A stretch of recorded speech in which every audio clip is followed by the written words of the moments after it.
readings. Me too. I'm trying to finagle this spot. I should have figured this out before I jumped on. So I had this question asked of me. What is it like, the reality, speak to the reality of being an ancient starseed or a goddess on Earth right now, in the times we're in.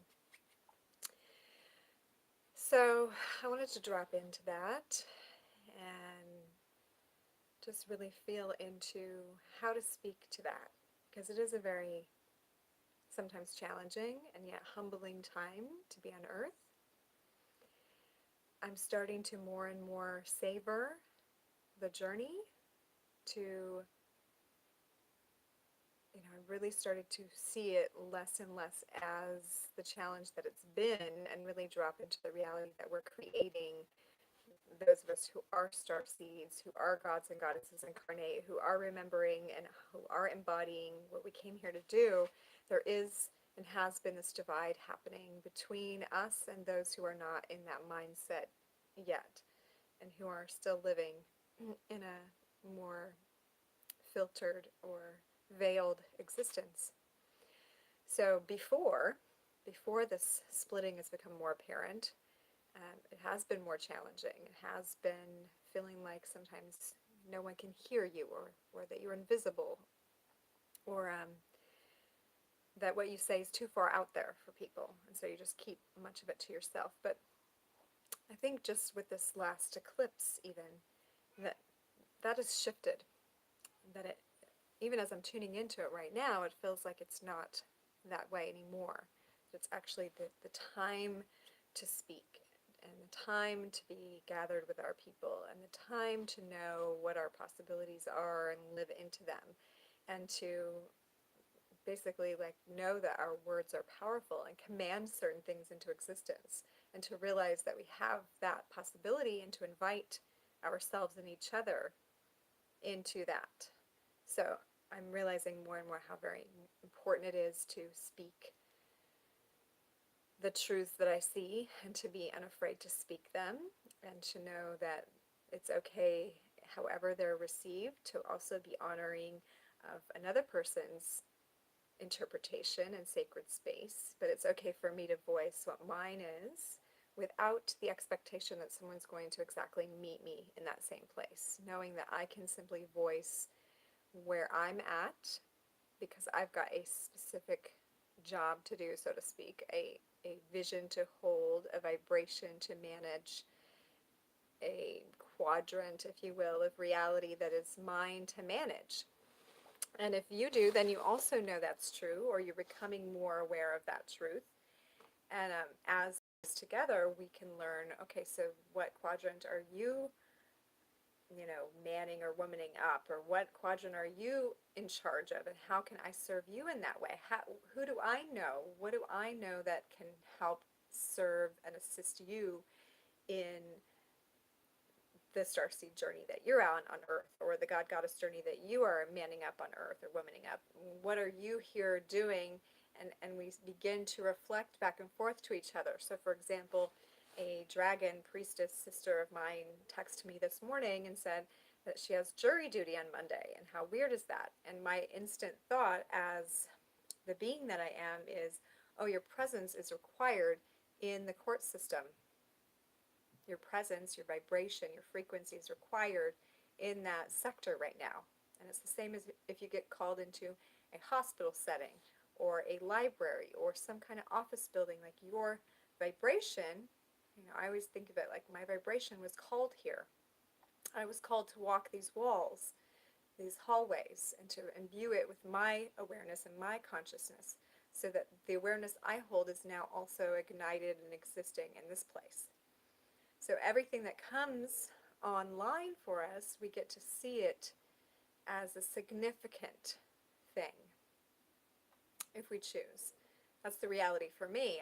I recognize, as someone standing in the shoes that I am, having the memories that I do and the awareness that I do, that I have a responsibility to hold a specific knowing all the time, even when no one else is holding it. And you probably feel that way. about something. And the more confident we become in who we are and what our mission is, and unabashed and unafraid to be that, and to not have to live up to other people's expectations of us, but instead really anchor into who we are, then it's easier and easier to come from that place and speak from that place. And also not be offended if someone does not agree with or meet you there, because I'm not holding a mission or a vibration that's anyone else's but mine. It's only mine to hold this particular frequency and this particular knowing. You know, for me, much of what I'm holding is empowerment of the human race. Empowerment of the human race to remember their divine origin, their God, goddess nature, their magical self. For Earth to also remember, though I'm mostly holding for individuals, and to also know their immortal legacy, of the ability that we are having now to access our timeless eternal nature and to live into that. That's kind of the crux of what I hold. And to have an awake and conscious intimate relationship with another person that spurs on an even greater evolution of this empowerment together with others, to have an interconnected experience of that. So if that's my piece, and then I hear what your piece is, and we see how these pieces can work together, it's a good idea to somehow collaborate, to somehow connect those dots, or bridge those puzzle pieces so that we begin to construct a larger field of consciousness together. The challenges that are faced is, of course, we have the regular seeming challenges of the Earth matrix that have been existing at three-dimensional frequency.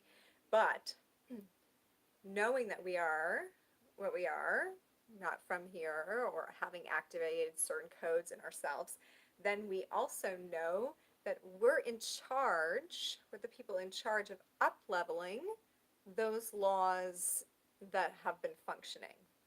So I don't straight up agree with them. I see where I can do them and also insert a new idea into the matrix, like a new um, program to run that's releasing limitations, if you will. So I'm always looking for that wherever I'm at. And sometimes I just flip something into my favor. Like, I realized my driver's license was expired on my birthday, and so I went in to get a new one, even though there was part of me running, like, there's the insert that says, oh, you don't want to be in the system. It's not good to be trapped in the system of the old matrix running by that program. But then my awareness, my God, Goddess self, my Starseed self says, actually, I do want to be inserted and counted for, because my frequency is going into the server now and imbuing it with a consciousness that even when you snap my picture and take my stats, so to speak, and have them in your system, I'm now in your system. Not your system is in me. I'm in your system. I'm a more conscious vessel. So my consciousness, my certainty, is actually the influencing factor now into a system that is less conscious. Okay, so that is the opportunity that we get whenever we interface, is to not think how we are being so much affected by this system which is faulty, but instead to realize this is the time when all these systems are like a little bit wonky and a little bit like, wobbly and not showing their full empowered expression, that this is a time to slip our consciousness into these systems and be the more certain vibration, to be the ones who carry the frequency and shift it now, because we are shifted. So whoever has the most certainty has the power. And in this case, if you are awake in your starseed self, you have memory of why you're here, you're a system buster, you've activated God codes in yourself, and you are living from that place, then you get to, with a humble heart and with love and grace, affect the systems in which you travel, so they can empower, so they can up level, or they can do the thing you are here to support, whatever that is. So the reality is, sometimes we are in places that feel uncomfortable, or that we aren't necessarily wanting to be in, but we realize that we are on a mission, so to speak, And I definitely can direct that to a degree where I have more and more spoken, okay, I'm actually wanting to move more into a sector where like-minded people are around me, or I'm valued for my presence, or these different qualifiers on what we're manifesting or like aligning with in our job as cosmic beings, but also accepting and realizing sometimes we just get called into a situation because we're close enough and we are required, our consciousness is required there. And then we will get whatever happening that needs to